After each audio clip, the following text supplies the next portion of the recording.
आज 12 अगस्त 2024 बहुत ही एक इंपॉर्टेंट डे, बहुत ही एक उत्तम दिवस है, क्योंकि आज 12 अगस्त को अंतरराष्ट्रीय युवा दिवस मनाया जाता है। जी हां, हर वर्ष 12 अगस्त को युवा पीढ़ी को प्रेरित करने के लिए अंतरराष्ट्रीय स्तर पर युवा दिवस मनाया जाता है।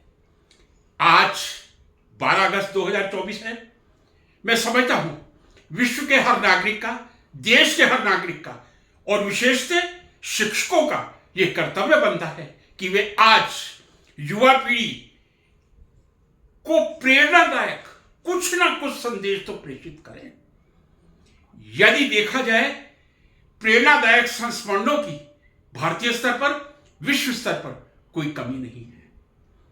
लेकिन यदि अब मैं यूथ पे आऊं, युवा पे आऊं, पूरे विश्व में लगभग मैं समझता हूं विश्व की आबादी 7.8 बिलियन है और उसमें से युवा पीढ़ी की आबादी 1.2 बिलियन है।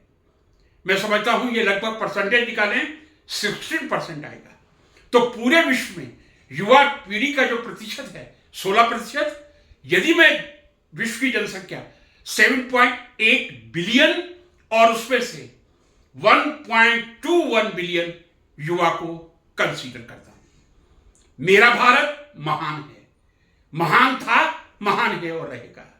मेरे देश में यदि मैं इस समय पॉपुलेशन 1.45 बिलियन में मानता हूं, लेकिन आंकड़ों के हिसाब से 1.4 बिलियन कंसीडर करूं, तो मेरे देश के 50% से अधिक जनता 25 वर्ष से कम आयु के। जी हां, भारत में 50% से ज्यादा जनता, 50% से ज्यादा पॉपुलेशन 25 वर्ष से कम आयु की है। और यदि 35 वर्ष को कंसीडर करूं, देश में 65% से अधिक जनसंख्या युवाओं की है जो 35 वर्ष से कम है।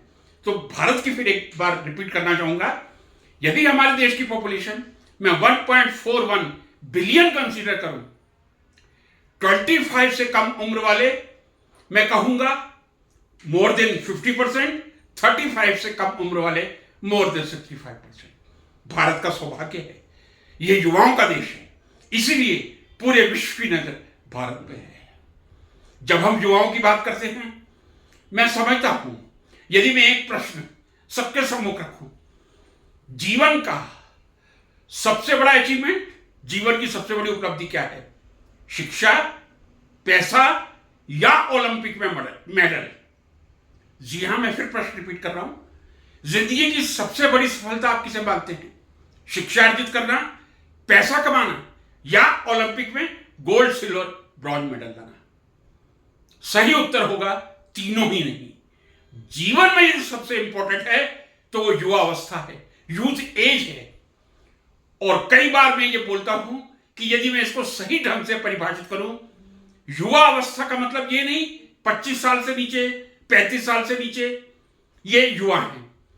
युवा वो है, जीवन की वो अवस्था है जिसमें सृजन की तीव्र उत्कंठा, नवीन मूल्यों को स्थापित करने की प्रबल इच्छा, आंखों की कोर में पनपते नवीन स्वप्न हो। कौन है युवा? जीवन की व्यवस्था है जिसमें सृजन की तीव्र उत्कंठा, नवीन मूल्यों को स्थापित करने की प्रबल इच्छा, आंखों की कोर में पनपते नवीन स्वप्न हो। आंखों की कोर में जब नवीन स्वप्न पलेंगे, तब हमारा युवा नए मूल्य स्थापित करेगा और सृजन करेगा। और ये जो जीवन की अवस्था है, इसको ना ओलंपिक के मेडल से तुलना की जा सकती है, ना पैसे से तुलना की जाती है, ना शिक्षा से की जा सकती है, क्योंकि ये वो अवस्था है जीवन में जो एक बार हाथ से चली गई वापिस नहीं आती। जीवन की अगली अवस्थाएं जीवन से निकल जाएं, कोई नुकसान नहीं है। लेकिन यदि आपने 25-26 साल की उम्र बिना कुछ किए निकाल दी, तो फिर आपके जीवन को सफल बनाने के लिए बहुत प्रयास करना पड़ेगा। फ्रेंड्स, आज युवा दिवस है, हर युवाओं को बधाई हो। हर युवा कुछ ना कुछ करने की आज प्रतिज्ञा ले।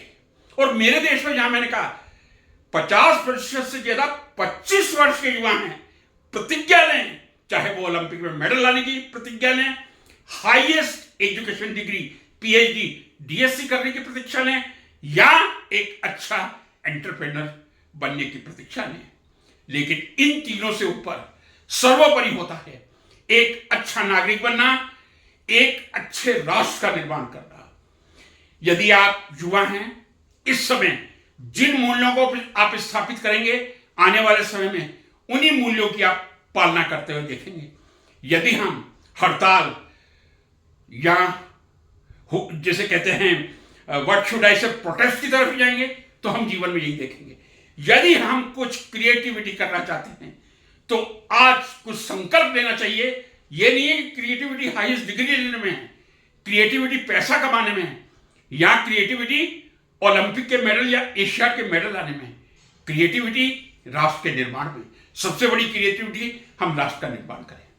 इतिहास गवाह है कि किस उम्र में, चलिए यहीं से शुरुआत करते हैं। मैं कहता हूं जहां तक ये संस्मरण है जो मैं देने जा रहा हूं, उसमें मुझे फॉरेन की तरफ, विदेश की तरफ झांकने की आवश्यकता नहीं है। भारत का गौरवान्वित इतिहास है जो स्वर्णिम अक्षरों में उन युवाओं द्वारा लिखा गया है जिन्होंने इस देश की आजादी के लिए इतनी कम उम्र में अपने प्राणों की आहुति दे दी थी। सबसे पहले उन युवाओं को हम सब सलाम करते हैं जिन्होंने इस देश के लिए कुर्बानी दी थी। कुछ उदाहरण मैं देख के पढ़ना चाहूंगा। शायद कई लोगों ने कनकबाला बरुआ का नाम भी नहीं सुना होगा। उड़ीसा में पैदा हुई थी कनकबाला बरुआ, और मात्र 17 ईयर्स 17 वर्ष की आयु में 8 अगस्त 1942 को जो क्विट इंडिया मूवमेंट, भारत छोड़ो आंदोलन हुआ था, उसमें उन्होंने अपने प्राणों की आहुति दे दी थी। तो याद रखें, कनकबाला बरुआ, इस नाम को नहीं भूलें, जिन्होंने 17 साल की उम्र में 1942 में क्विट इंडिया मूवमेंट या भारत छोड़ो आंदोलन में अपने प्राणों की आहुति दे दी थी। हमें मालूम है एक ऐसा दिवस था, काला दिवस था, जब 3 नौजवानों को, होनहार नौजवानों को फांसी के फंदे पर एक साथ चढ़ाया गया था। अब जरा देखिए, उस समय भगत सिंह जी की उम्र कितनी थी? 23 साल।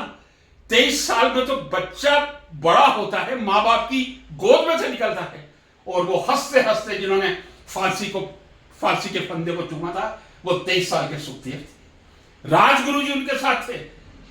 22 वर्ष की उनकी आयु थी। मात्र 22 वर्ष की आयु में राजगुरु जी ने शहादत दी थी। सुखदेव जी भी 23 साल के थे।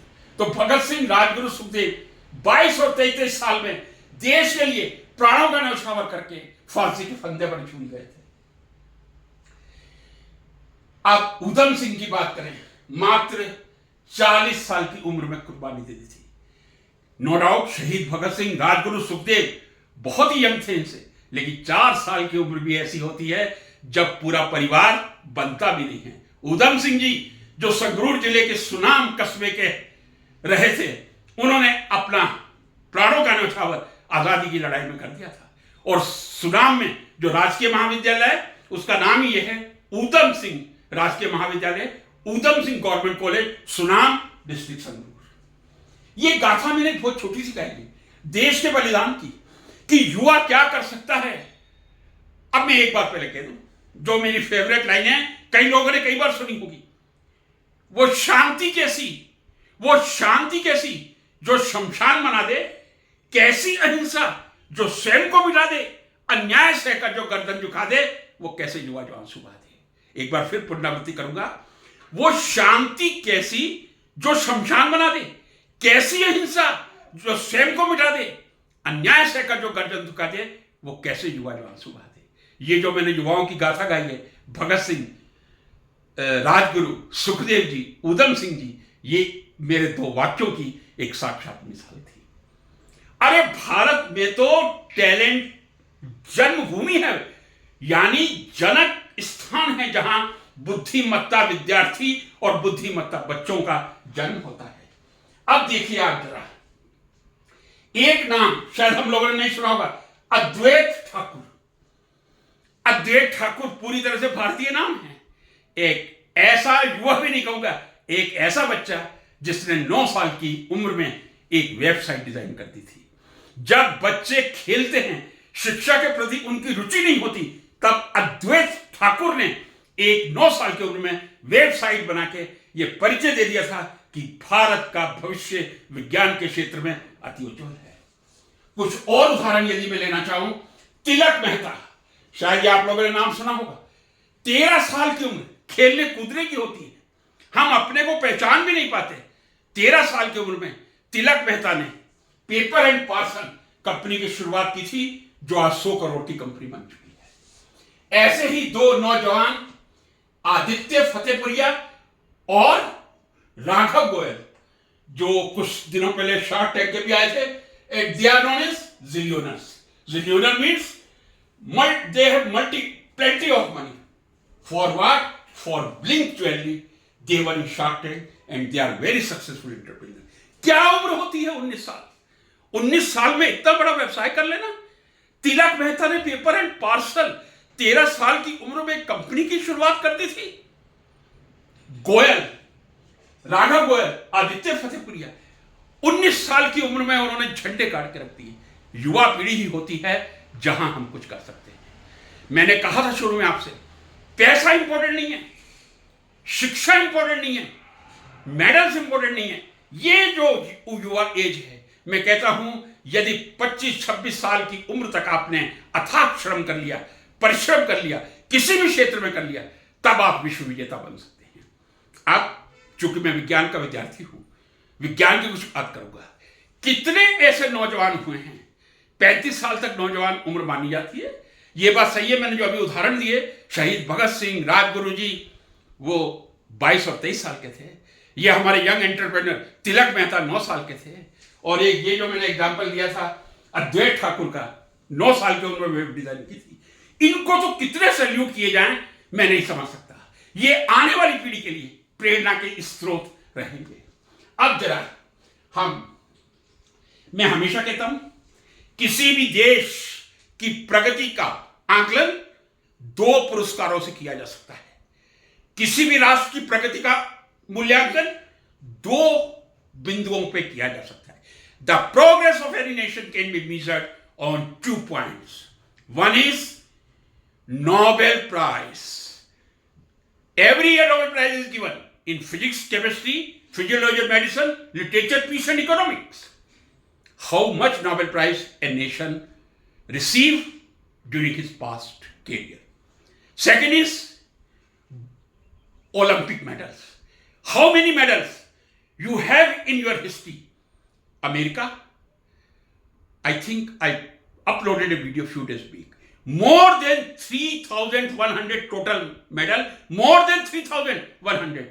And more than 1,300 gold medal.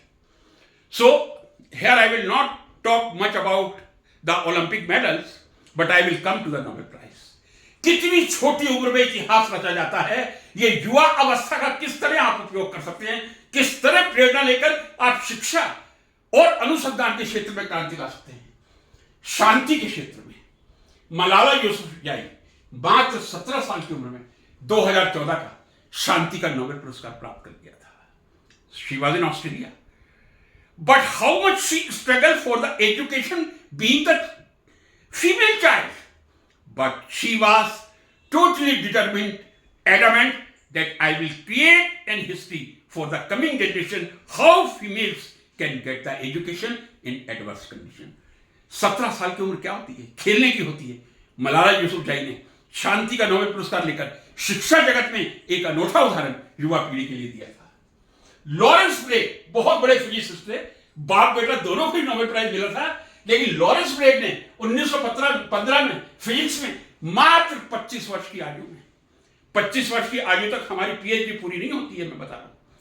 25 वर्ष की आयु में लॉरेंस ब्रेग ने फिजिक्स में नोबेल प्राइज लेकर यह प्रमाणित कर दिया था कि एक 25 वर्ष का युवा भौतिक शास्त्री का इतिहास रच सकता है। क्या होती है 25 साल की उम्र।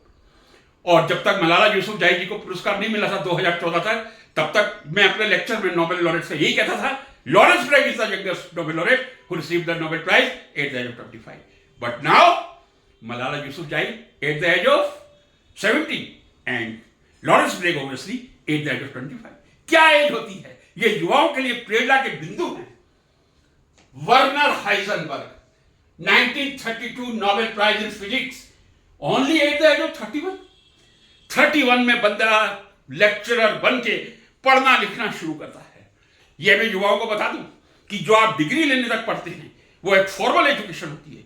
जो वास्तव में आप अपने विषय पर कमांड करना चाहते हैं, चाहे आप पीएचडी के दौरान करें या आप लेक्चरर बनने के दौरान करें, लेक्चरर बनने के बाद आप विषय पर इतना कमांड कर सकते हैं कि आप आने वाली पीढ़ियों को उस सब्जेक्ट के मूलभूत सिद्धांतों से अवगत करवा सकते हैं। आगे चलते हैं। पॉल एम डिरेक 31 साल की उम्र में 1923 में फिजिक्स का नोबेल प्राइज प्राप्त कर लिया। कार्ल डी एंडरसन 1936 में 31 साल की उम्र में फिजिक्स का नोबेल प्राइज प्राप्त कर लिया। चाइनीज सुंग डियोली 37 की एज में 1957 में फिजिक्स का नोबेल प्राइज ले लिया। रुडोल्फ मॉसबॉर 32 साल की उम्र में 1961 में फिजिक्स का नोबेल प्राइज ले लिया। फ्रेडरिक बेंटिंग जिन्होंने इंसुलिन का आविष्कार किया था 1923 में मात्र 32 साल की उम्र में मेडिसिन या फिजियोलॉजी का नोबेल प्राइज ले लिया। जॉन लेडरबर्ग बायोलॉजी और मेडिसिन में he was a molecular biologist but he received the Nobel prize in physiology और medicine. At the age of 33 in 1958, John Lederberg received the prize. James Watson, at the age of 34 in 1960, again a molecular biologist who received the Nobel Prize. यहां मैंने उन व्यक्तियों की ही चर्चा की है जो 35 साल से कम हैं। मैं समझता हूं नोबेल लॉरेट्स में एक सुंग डी ली को छोड़ दीजिए, बाकी सब 35 साल के। 35 साल की उम्र में ये युवा पीढ़ी है जिसने इतिहास रचा है। खेल का क्षेत्र हो, अनुसंधान का क्षेत्र हो या एंटरप्रेन्योर। अभी मैंने आपके सामने एंटरप्रेन्योरशिप के उदाहरण दिए। 9 साल की उम्र में एक बच्चा वेब डिजाइन कर ले, 13 साल की उम्र में तिलक मेहता पार्सल कंपनी खोल ले। किस तरह के ये विचार हैं? ये इस भारत देश की कुछ मिट्टी में विशेषता है। वो जीनियस वैज्ञानिक पैदा करती है, वो जीनियस एंटरप्रेन्योर पैदा करती है, वो जीनियस टीचर्स पैदा करती है, वो जीनियस प्लेयर्स पैदा करते हैं। लेकिन जब हम प्रशंसा करते हैं, आत्म-मूल्यांकन करते हैं, तो आत्म-मूल्यांकन में सही मूल्यांकन एक शिक्षक का कर्तव्य होता है। हमारे देश में प्रतिभा की कमी नहीं है, यह मैं अनडाउटेडली, अनडिस्प्यूटेडली, पूरी आत्मविश्वास के साथ कह रहा हूं। युवा पीढ़ी में हमारी प्रतिभा की कमी नहीं है। क्या कारण है? इतनी प्रतिभा होने के बाद भी हमारे देश में, यदि मैं अमेरिका की बात करूं 445 नोबेल पुरस्कार हैं, हमारे देश की बात करूं शुद्ध भारतीय यदि गिने जाएं 5 हैं, और यदि हम सब मिला लें जिन्होंने इंडियन सिटीजन छोड़ दिए, यहां रुडयार्ड किपलिंग और रोनाल्ड रोज जो प्योरली ब्रिटिशर थे, तब 12 तक पहुंचते हैं। एक तरफ 445, एक तरफ 12 नोबेल प्राइज। यूएस में मैंने अभी बताया था more than 3,300 medals, more than 1,300 gold medal. India की पोजीशन क्या है? आज मैं आशा करता हूं, वर्तमान इतना सुंदर नहीं हूं, लेकिन आने वाला भारत का जो समय है वो बहुत ही सुंदर होगा। मेरे देश की युवा पीढ़ी किसी भी क्षेत्र में रचनात्मक कार्य करके, देशभक्ति के क्षेत्र में, शिक्षा के क्षेत्र में, खेल के क्षेत्र में एक अच्छे उद्योगपति बनकर इस देश का नाम रोशन करें। मैं एक बार फिर इस देश की, भारत के युवाओं को, जिनकी 25 साल से कम आयु की 50% से अधिक जनसंख्या है और 35% आयु की 65% से अधिक जनसंख्या है, और पूरे विश्व की 2.1 बिलियन या 210 करोड़ युवा पीढ़ी को नमन करता हूं। नमस्कार।